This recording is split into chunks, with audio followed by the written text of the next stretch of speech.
Ang Kabataan Express ay hatid sa inyo ng UNICEF. Mahalaga sa atin ang mga kaibigan. Bukod kasi sa pamilya, kadalasan sa barkada natin nararamdaman ang pagiging kabilang. Pero minsan, doon pa tayo napapasama sa ating grupong pinagbibilangan. Anong gagawin mo kung ang tinuturing mong BFF o Best Friends Forever ay nasangkot sa isang gulo? Panoorin natin ang ulat ng Manila Bureau.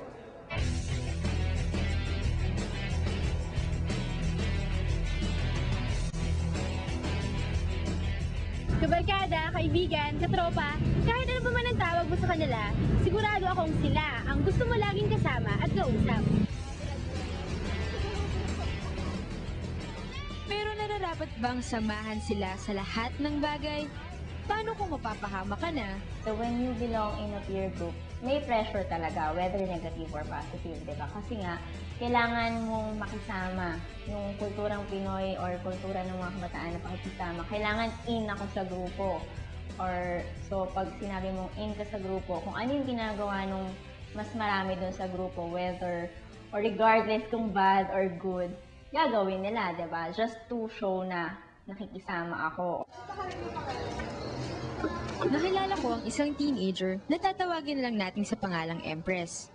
Tulad ng ibang kabataan, meron siyang tropang laging kasama. Sa katuwaan man, o kaguluhan. Kailan pa ba nagsimula yung mga awayan ng grupo na yun?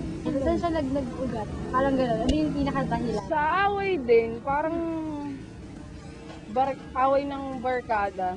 Barkada nila sa barkada ng, diba?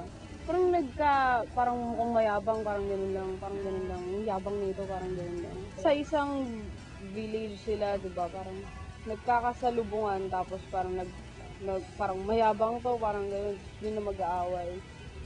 Nagsasapakan sila, yung mga ganun, suntukan. Hindi lamang ang barkada ni Empress ang nasasangkot sa ganito. Ayon sa Young Adult and Fertility Survey 3, 19.3% ng kabataang may barkada ay nasasangkot sa violent incidents tulad ng frat wars, gang wars, bullying, riots, at iba pa. Eh yung barkada niyo naman ba, napapaaway sa ibang barkada? Meron, kadalasan. Sa amin kasi merong may barkada kami siga, meron ding medyo cool, may stick, mga ganyan. Kaya iba, hanap gulo, iba tahimik na lang, ganyan. Paano naman nila nare-resolve kayo? Or hindi pa sila magkakatid? Ay, hindi. Kasi hindi sila magkakapatid. Magkaaway talaga yun. Kayo naman, yung barkada niyo ba, napapaaway sa iba pong barkada? Opo. Papainit lang. Painit lang. Ano nangyayari pag nag-ugat?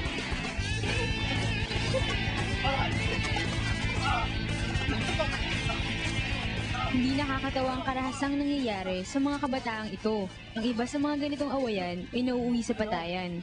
Sina Empress nga raw, nawalan na ng katropa. May despedida nga. Tapos, dapat papunta na siya, nasa tricycle na siya. Binato ng bote yung tricycle niya na bumaba ka dyan. Parang ganun. Di bumaba siya.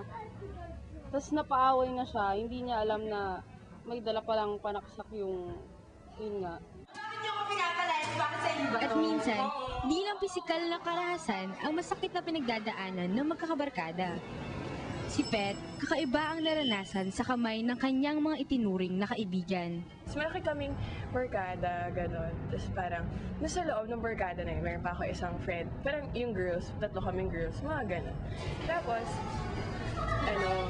parang okay naman kami. And then I have to migrate to the States. Kaya ako umalis. Kahit nung nandun na ako sa States, parang barkada pa rin, gano'n, nag-uusap pa rin kami. Tapos hanggang sa biglang parang ina-snap, nawala sila. Tapos parang isip ko na, alam ko na may nangyari. Parang anong nangyari, gano'n. Tapos yun, pagbalik ko dito, nung summer, bumalik ako dito, biglang, nag-resurface sila.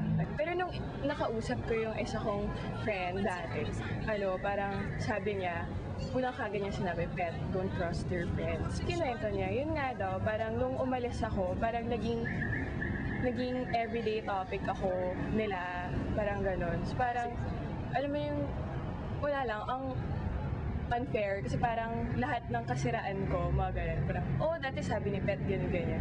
Parang kahit yung mga secrets ko, alam mo yung tinatrust ko sila, ganon. So, Tapos, yun, sinabi nila lahat. Alam mo yung parang puro kasamaan ko. Yung sa bugbugan, yung ganun. Kasi physical na sakit yun. Pero yung nangyari sa akin, yung ganun, yung verbal na ganun. Parang emotionally, ang sakit-sakit nun. Sobrang nakaka-degrade ng pagkatao yung ginawa nila. Bigla nalaman ko na lang, ang dami na nakakaalam ng sikreto ko. Hindi maiiwasan ang away kaibigan. Sa loob o labas man ng barkada, pisikal man o hindi, maliit man o malaki. Ngunit, kaya namang solusyonan. Nag-aaway ba kayo? Opo, minsan. Ano yung mga pinag-aawayan? Ano po? Saan? Yung sa kaibigan. Sa ibang kaibigan. Paano naman kayo nagbabati? Paano nyo solusyonan yung mga ganyan? Ano po, pinagbabati po kami mga kaibigan na. Paano kayo pinagbabati? Pinagtakam. Malimbawang nagkaroon ng misunderstanding sa isa't isa, yun. Ginagawa namin, pinag-uusapan namin kung ano yung mga pagkakamali namin, inaayos namin. Ganun, halos kadalasan din dahil yung kanya-kanyang opinion, kanya-kanyang pananaw. Pero nalasalba rin yan kung magtawag doon. Hindi na lang namin sasapawan ng opinion ng isa't isa, bahala na lang sila. Kumbaga, kanya-kanya na yan. Depende naman sa tao yun kung anong opinion na gusto niya, di ba? Understanding lang po, ganun lang. Katulad ng kunwari, may sinabi yung kaibigan mo sa'yo, pero ng iba, yung kwento. Tapos yun, parang susugurin na yung isa, susugurin na rin yung isa, tapos away-away na. Bali may isa na hindi, walang kampe sa, bawat panig. Bali siya yung magiging tulay. Bali, kakausapin niya yung bawat panig. Tapos yun, naayos naman. Hanggat mapipigilan nila yung mga friends nila na hindi makapag-away, gawin nila.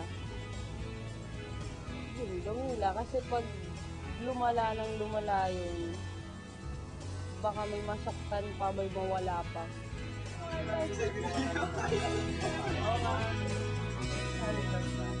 Sa akin na ng buhay natin, ating mga kaibigan.